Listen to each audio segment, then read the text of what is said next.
All rights to the characters and storyline of Fruits Basket belong solely to its creators and copyright holders. This text is a fan-created interpretation and does not claim any ownership or official affiliation with the creators or distributors of Fruits Basket. All references to the character and their development are based on the original work and are intended solely for entertainment and discussion purposes. You don't go to parties. Chapter 1. During a peaceful break between classes, Tohru approached Kyo with her math workbook clutched to her chest, a slightly worried expression on her face. Kyo, do you think you could help me with this problem? I'm having a little trouble understanding it, she asked, her voice soft and a bit uncertain. Kyo looked up from his notebook, his orange hair falling slightly into his eyes as he met her gaze. He could see the confusion in her eyes and gave her a reassuring nod. Sure, Tohru, let me see what you got, he said, sliding closer to her. Tohru placed the workbook on the table between them, pointing to a problem that had clearly been giving her trouble.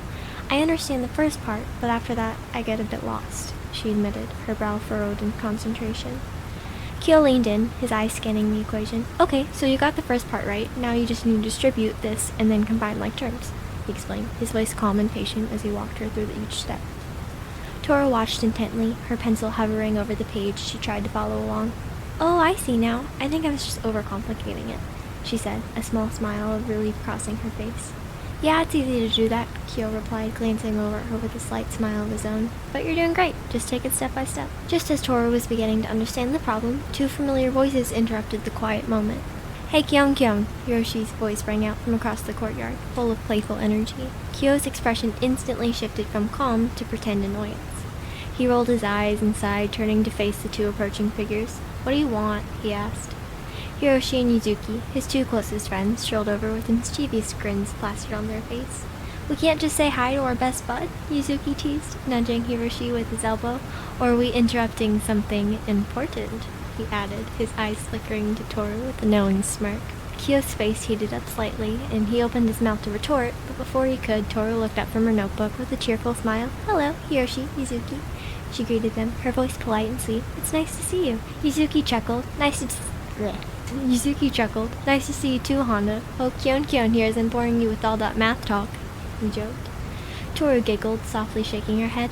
Not at all. Kyo is really good at explaining things. He's been a big help, she said, glancing at Kyo with gratitude in her eyes. Kyo shifted uncomfortably, not quite sure how to respond to the compliment. Yeah, well, it's not that hard, he muttered, scratching the back of his head. Hiroshi and Yuzuki exchanged glances, clearly enjoying Kyo's discomfort. So, Kyo, you eating lunch with us today? Hiroshi asked, leaning against the table casually. We haven't had a proper hangout in a while. Kyo hesitated, his thoughts immediately drifting back to Tohru. He usually ate lunch with her, and the idea of leaving her alone, even for a day, didn't sit well with him. I don't know. He began glancing at Tohru, who was once again focused on her workbook. Tohru noticed his hesitation and looked up, catching the uncertainty in his eyes. Kyo, it's okay, she said, her voice gentle and encouraging. You should have lunch with your friends. I don't mind at all. Kyo frowned slightly. But I don't want you to be alone, he said, his concern evident in his tone.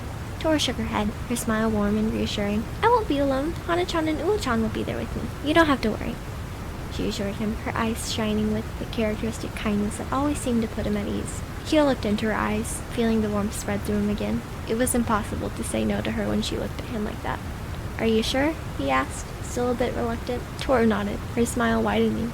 Absolutely. It's important for you to spend time with your friends, too. I'll be fine, I promise. Kyo sighed, the guilt still gnawing at him, but her smile was just so genuine and comforting that he couldn't argue. He chuckled softly, giving her a playful nudge. Okay, dummy, he said with a grin. I'll go hang out with them for lunch, but we'll finish going over this problem later, alright? Tohru beamed at him, nodding eagerly. Of course, thank you, Kyo, she said, clearly pleased that he was agreeing to spend time with his friends. Hiroshi and Yuzuki watched the exchange with amused grins. Man, Kyo, you've gone soft, Yuzuki teased, shaking his head. Look at you, all worried about your girl.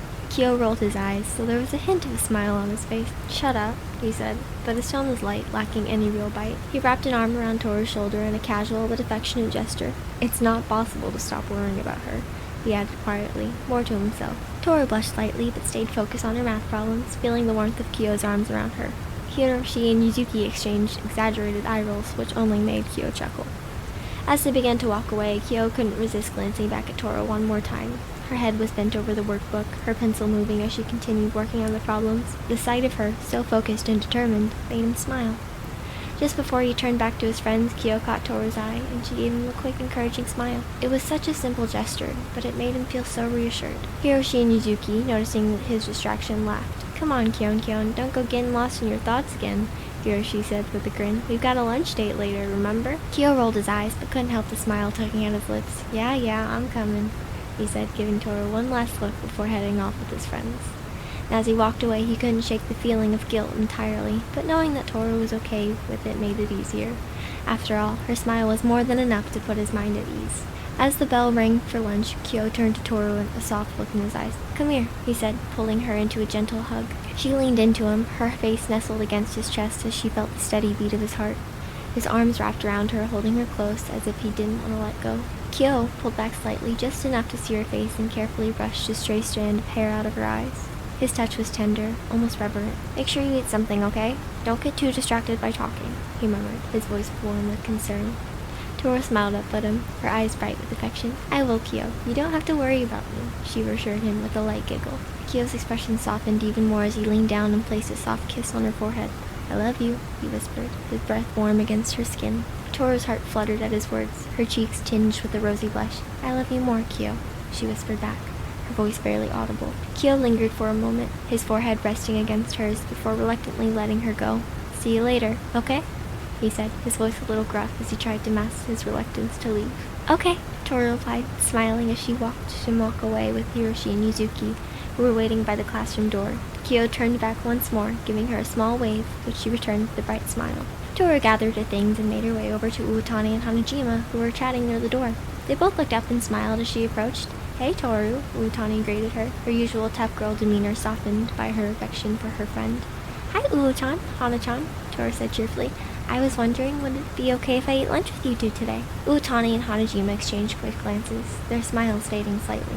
Toru noticed the change and felt a pang of disappointment. "What's wrong?" she asked, her voice tinged with concern. Hanajima was the first to respond, her voice calm but apologetic. "I would love to have lunch with you, Toru, but I have tutoring today. I'm sorry." Uotani sighed, scratching the back of her neck. "Yeah, and I've got a doctor's appointment, so I'm skipping lunch and the rest of the day.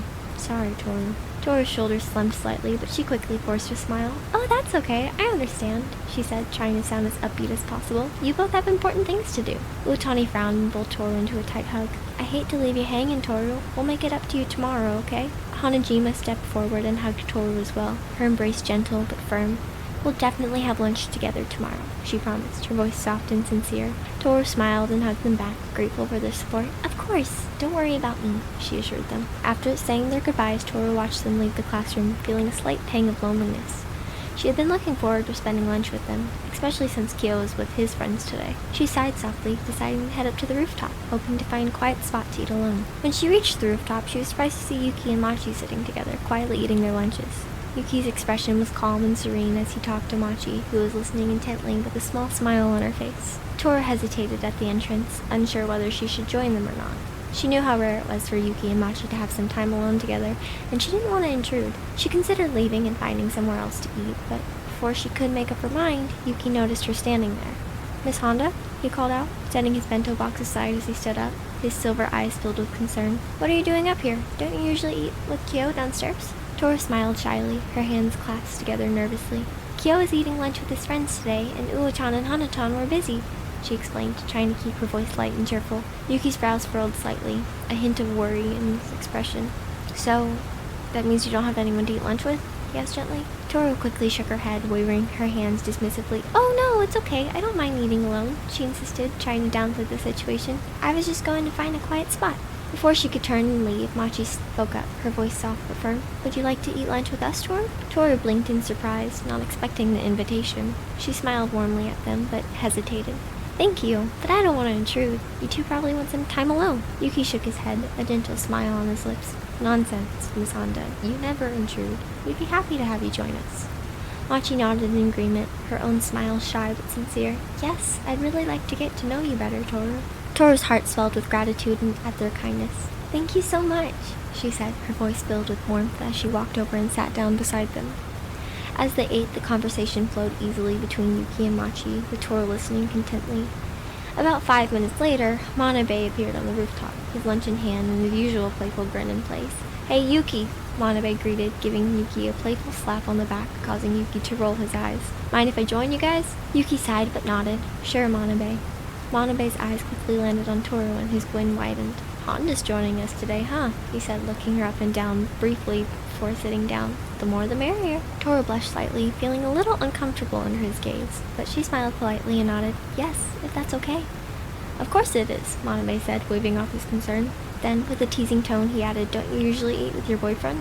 Before Tohru could respond, Yuki cut him with a smirk. The idiot ditched her today. Tohru's eyes widened and she quickly shook her head. No, he didn't ditch me. He's just having lunch with his friends today, she explained frantically. But Yuki chuckled softly, his eyes twinkling with amusement. I'm just kidding, Miss Honda. Tohru let out a small sigh of relief and smiled, returning to her lunch. She didn't talk much, content to just listen to the conversation happening around her, but she couldn't deny that she'd missed Kyo. She enjoyed their little lunch dates more than she let on, and the day felt a little bit lonelier without him by her side. She was pulled out of her thoughts by an interesting conversation. Manabe was asking Yuki, so, are you going to that huge party in the caves on Friday night? It's supposed to be the biggest one of the year. Yuki shook his head, his expression serious. I'm not really a party person. I think I'll pass. Manabe laughed, nudging Yuki playfully. Come on, Yuki, you're so lame. I swear, I'm gonna drag you to at least one party before we graduate. Tohru listened quietly, her thoughts drifting. She had never been one to go to big parties like that, preferring quieter, more peaceful gatherings. But as she thought about it, she realized she was graduating in 5 months. She didn't want to look back on her high school years and feel she had missed out on something important. She had never cared about going to parties before, so why was she thinking about it now? Was it because she was afraid of not being cool enough? Or maybe it was because deep down she was starting to wonder if there was more to experience before this chapter of her life came to an end. And as these thoughts swirled in her mind, she glanced up at Yuki and Machi, who were still engaged in conversation. She wondered if they ever felt the same way, or if she was just overthinking things as usual. Hi, my name is Angel and I hope you like this. If you did, please give it a like and subscribe. If you want to hear more, check out my website, or if you want my books in an easier to read format, check out my Wattpad. I hope you have a wonderful day. Bye.